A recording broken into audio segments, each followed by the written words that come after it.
The autumn air bit like teeth. New York's skyline hunched under a slate-gray dusk, its windows flickering like struck matches. Inside the auction house on the Upper East Side, the crowd was a tapestry of tailored coats and whispered calculations, their breath fogging the glass cases that held fragments of history priced by the gram. Lot 43 sat apart from the Renaissance portraits and Ming vases. A single sheet of paper, its edges blackened as if dipped in ink, curled into a brittle fist. The auctioneer, a man with a voice like polished oak, hesitated before lifting it. His gloves hovered, as though the artifact might disintegrate under the weight of attention. A diploma, he announced, issued in 1943, recovered from Auschwitz-Birkenau. A ripple moved through the room, a collective inhale. The document was spectral under the lights, its Latin script half-eaten by fire. David Abramowicz lingered in the ash-stained margins, the name clawing through time. The bidding began in murmurs, a nod here, a raised paddle there, numbers climbing like smoke. From the back, a figure in a navy baseball cap and scarf, face shadowed, lifted a hand. Once, twice, the auctioneer's gaze sharpened. $1 million. The room stilled. A phone bidder dropped out. The hammer fell. The man stood, his movements deliberate, unhurried. He signed the paperwork with a pseudonym, but the tremor in the clerk's fingers betrayed recognition. Outside, the wind carried the scent of distant rain. He cradled the diploma in a leather portfolio, its edges crumbling like old bone. For a moment, he paused beneath a street lamp, its light pooling gold on the document's scars. A train rattled underground. The diploma trembled, as if whispering. By morning, tabloids would spin theories: eccentric billionaire, tax write-off. But tonight, the city swallowed him whole. The diploma, now sealed in archival glass, rode shotgun in a black sedan gliding toward the Bronx. In the rearview mirror, the driver caught a glimpse of his passenger's face. Eyes wet, jaw tight. Not grief, but something older, heavier. The kind of silence that follows a confession. When the car vanished into the Brooklyn-Queens expressway, the diploma's story had already begun to unravel. The auction house clerk would later recall the buyer's hands. Gnarled, ink-stained, a director's hands, and the way he'd traced the word Auschwitz on the receipt, as if memorizing its shape. But for now, the night folded over the transaction like a scar. Somewhere, in a cramped apartment across the river, a young woman scrubbed lipstick stains from a bartending uniform, unaware that a ghost had just been purchased. The relic's journey was not yet complete. It would cross paths with lighters struck in desperation, film reels steeped in salt, and a gravesite with no body.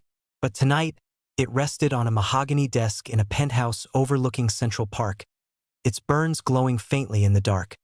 A star map of loss, waiting to be read.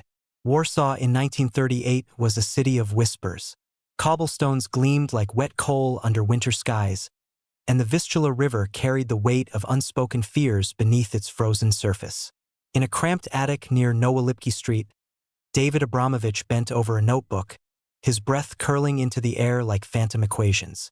The room smelled of ink and damp wool, the only heat coming from a single candle stub trembling in a chipped saucer. His fingers, raw from cold, danced across the page. Calculus, quantum theory, fragments of a universe he could unravel but never touch. The university had called him a prodigy. At 19, he'd corrected a professor's error in a lecture on relativity, his voice soft but unyielding as a blade. The Lorentz transformation, he'd said, pointing to the chalkboard, assumes simultaneity, but what if the observer's perception is the true variable? The room had hushed. By spring, he was assisting in the physics lab, calibrating spectrometers with a jeweler's precision. His diploma, thick parchment stamped with the university's crest, lay folded in his mother's cedar chest, a promise sealed in wax. Columbia University had written twice, their letters embossed with New York skylines. Full scholarship they'd offered. A future. But futures, David learned, were combustible. The first stones shattered the bakery window on Naluki Street in November. By March, the lecture halls began to empty. Friends vanished like erased numbers from a chalkboard. David's name still crowned exam rankings, but now professors averted their eyes. When the dean summoned him, the office reeked of cigar smoke and shame.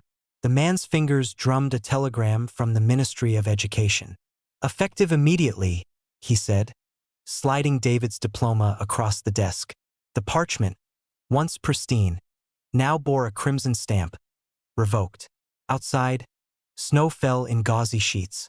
David walked the long way home, past tram tracks and synagogues with boarded windows.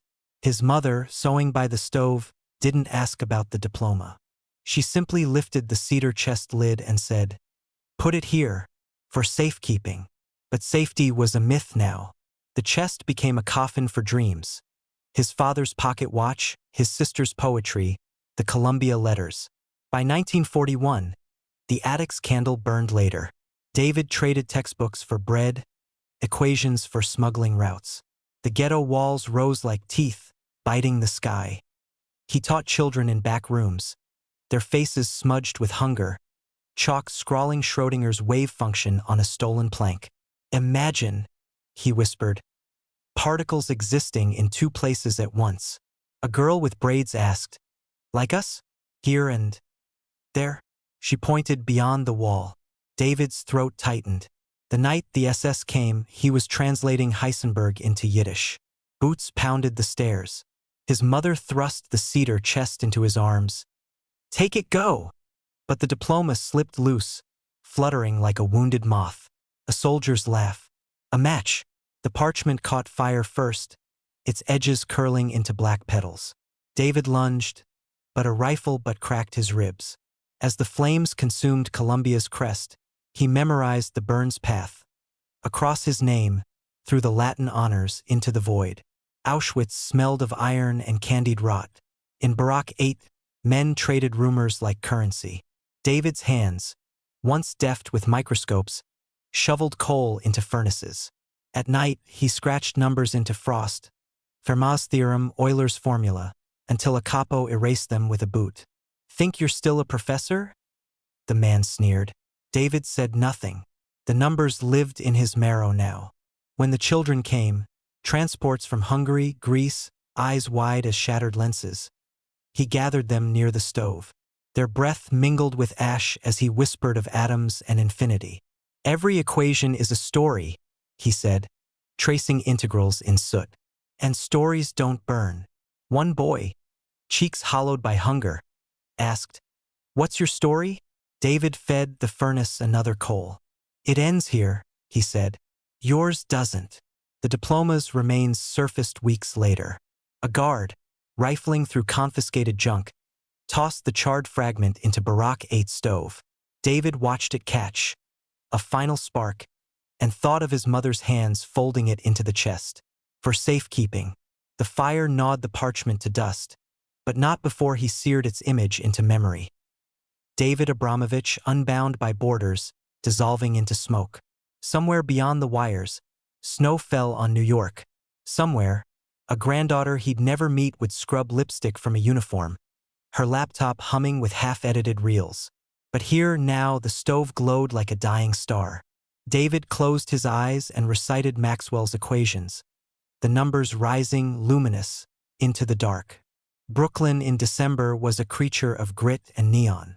Frost feathered the fire escapes like lace, and the L train's screech carved through the nights, a sound Lena Abramowicz had learned to edit around.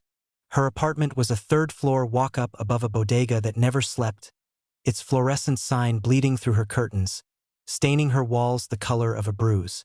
The desk, a salvage door propped on cinder blocks, held her universe.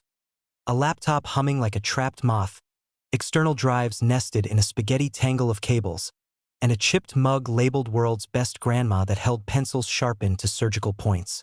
The documentary had a working title, Fractured Light. Footage of survivors flickered on her screen.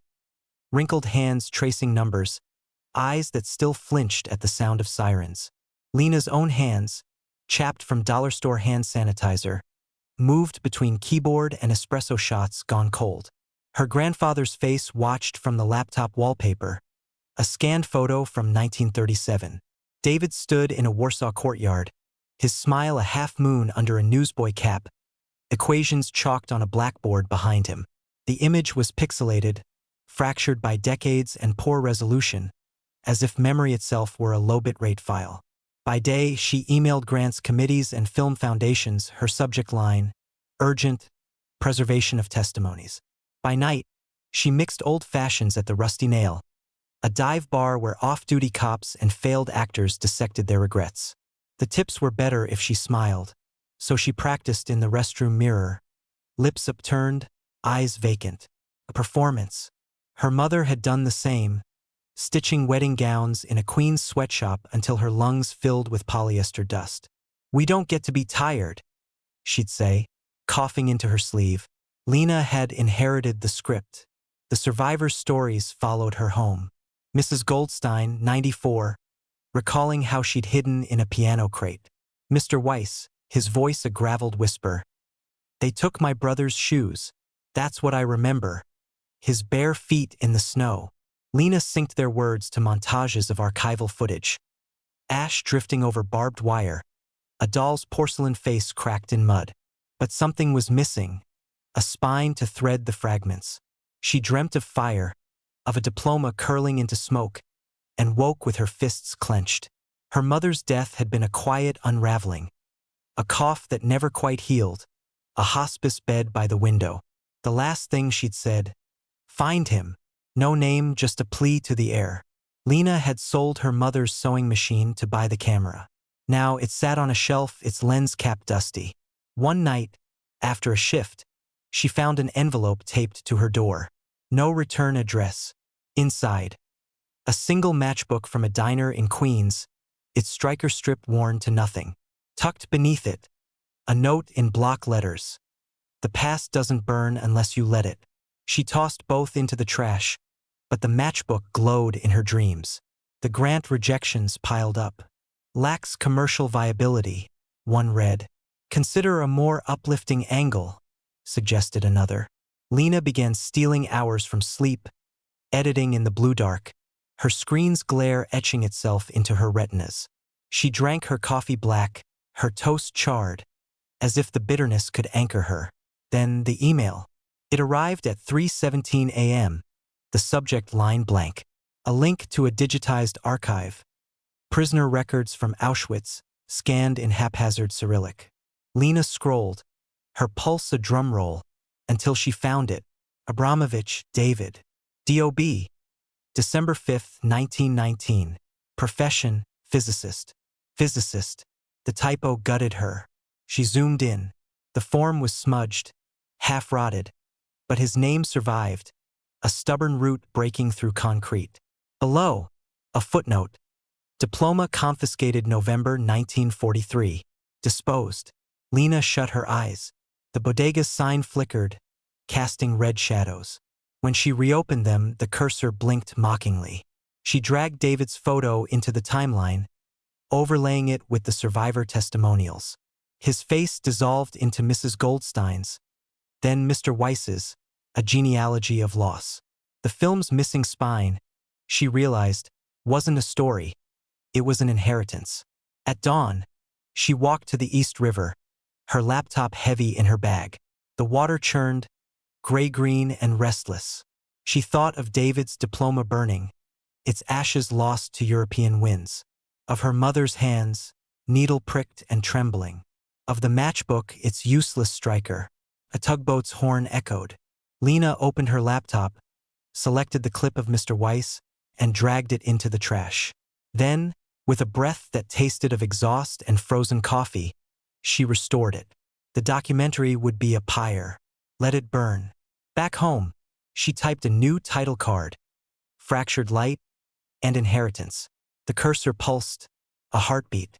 Outside, snow began to fall, soft, relentless, burying the city's scars beneath a temporary skin. Somewhere, in a vault or attic, a charred fragment of parchment lay dormant. But here now Lena pressed play, and the ghosts began to speak. Brooklyn mornings were never quiet, but this one held its breath. Rain slicked the sidewalks into mirrors, reflecting the bruised underbelly of the sky. Lena's boots left smudged comet trails as she walked home from the bodega, a paper bag of stale bagels clutched to her chest. Her apartment buzzed with the static of sleeplessness.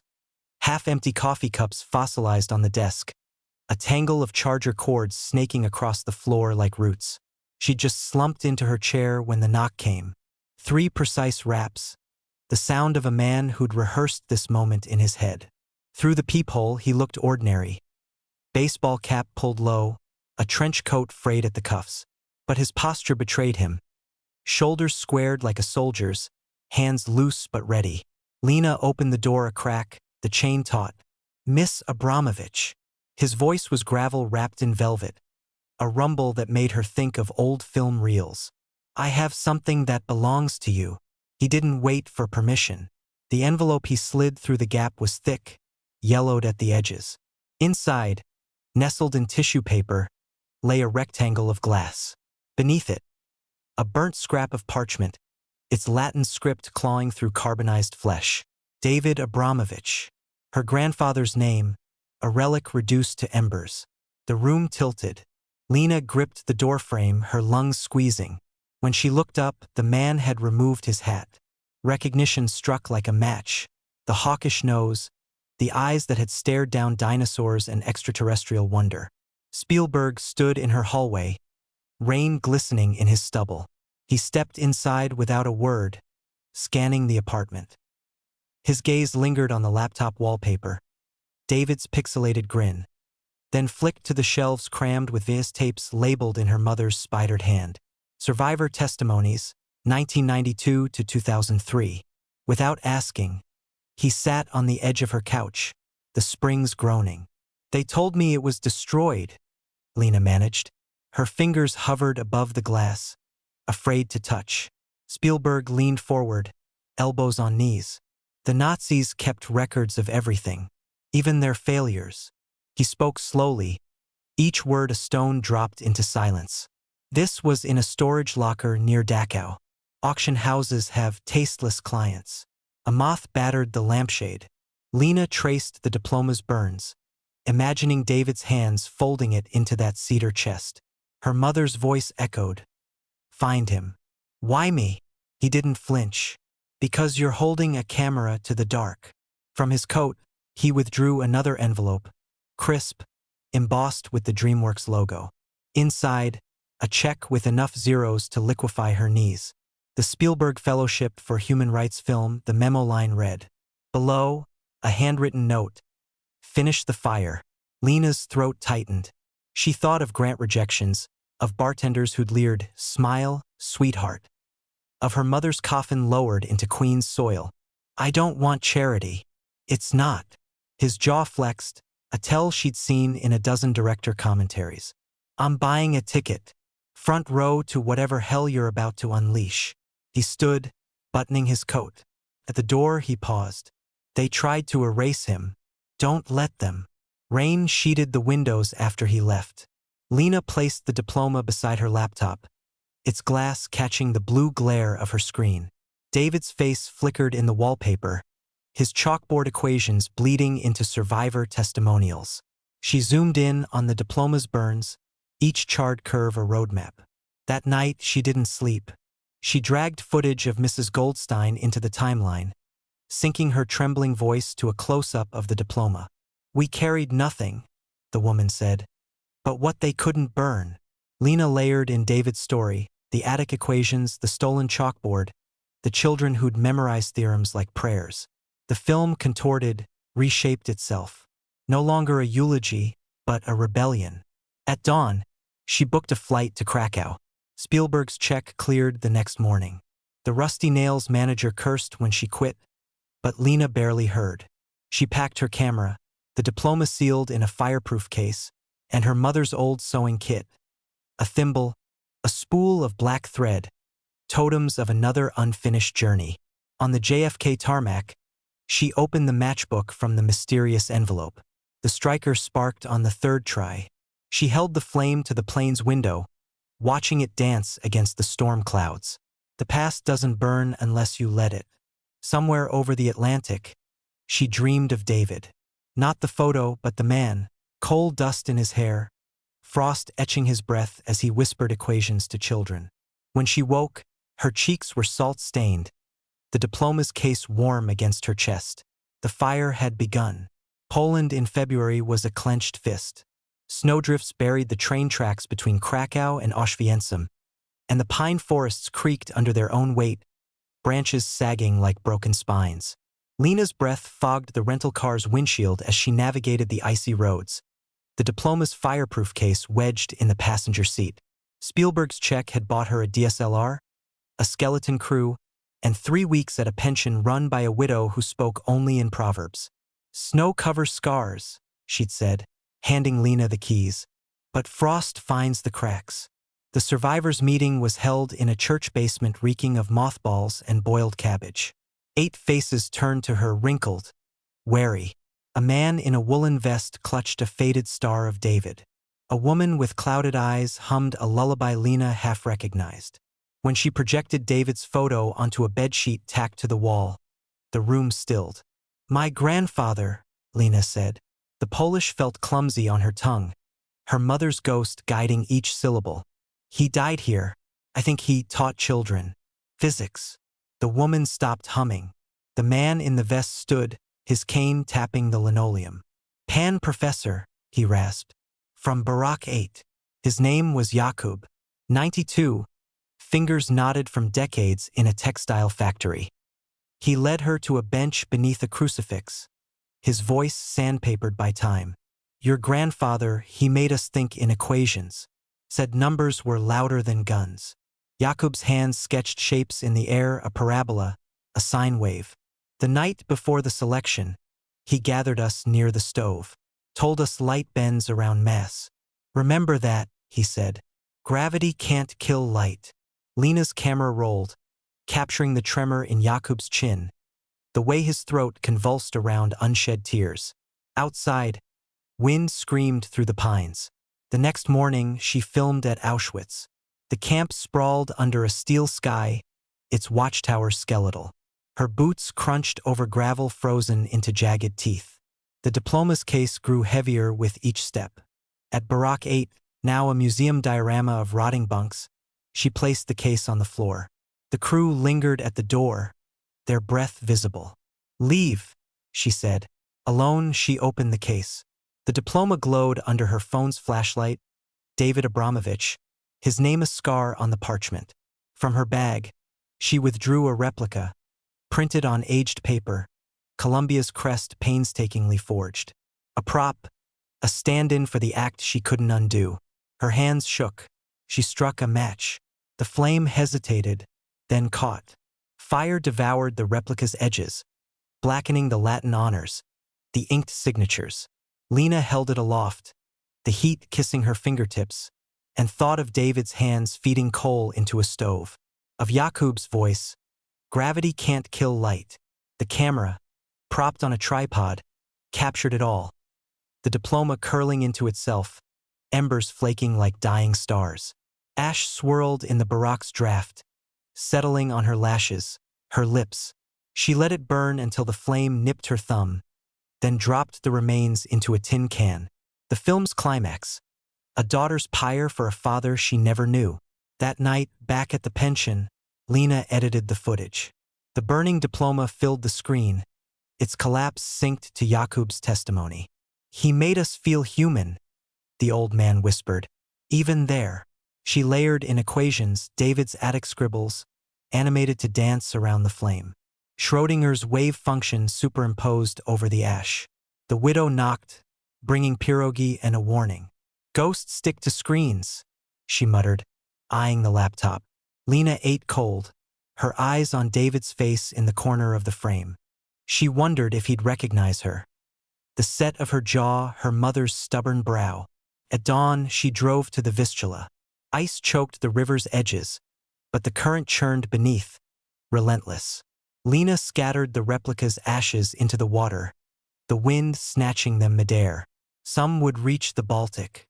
Most would settle in the mud, beside rusted buttons and teeth. Her phone buzzed, a canned submission confirmation. She deleted it unread. The final scene came to her in the pension's bathtub, steam curling like the diploma's smoke.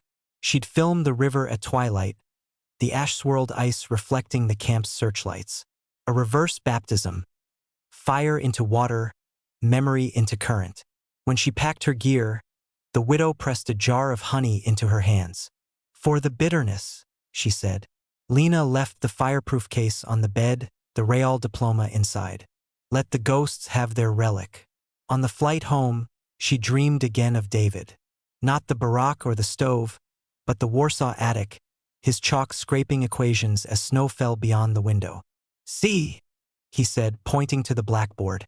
"Light bends, but it doesn't break." Over Brooklyn, turbulence jolted her awake. The plane banked, its wings slicing through clouds. Lena pressed her forehead to the window. The city's grid sprawled below. A circuit board of lives, each light a story resisting the dark. The film was no longer hers. It belonged to the ash, the river, the old man's trembling hands. She'd name it the diploma, simple and unyielding. Let the world parse the weight of those syllables. In her apartment, she uploaded the final cut. The rendering bar inched forward, pixel by pixel. Outside, sirens wailed, a familiar lullaby. Lena lit the last match from the diner matchbook, watching the flame devour the striker. When it singed her skin, she didn't flinch. Fire, she thought, was just light that refused to be quiet. The croisette glittered like a blade beneath the May sun. Red carpets unfurled like tongues, swallowing starlets in sequins and auteurs in black turtlenecks. Lena stood at the edge of the Palais de Festivals, her rented heels sinking into the carpet's plush. The diploma, sealed in its fireproof case, weighed down her tote bag. She'd declined a stylist.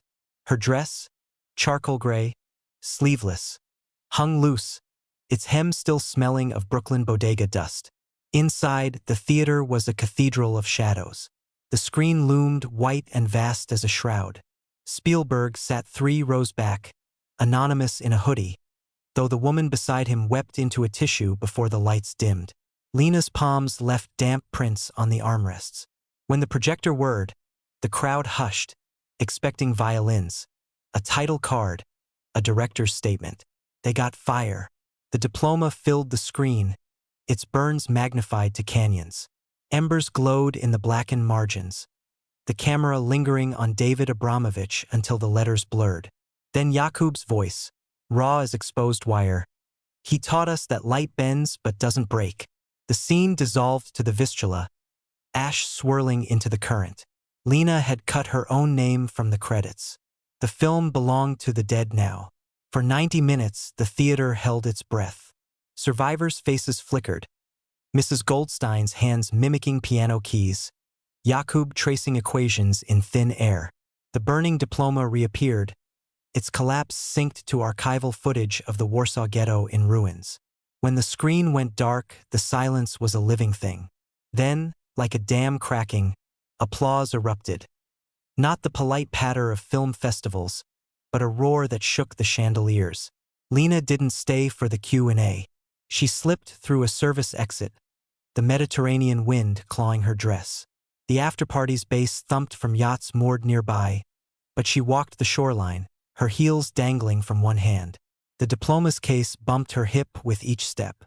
At dawn, they called her name.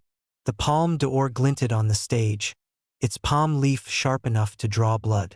Lena climbed the steps, her bare feet silent on the polished wood. The trophy, when she lifted it, was lighter than she'd imagined.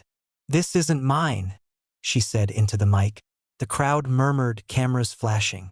"It belongs to a man who taught children about light in a place designed to extinguish it." She set the award down, withdrew the diploma from her bag.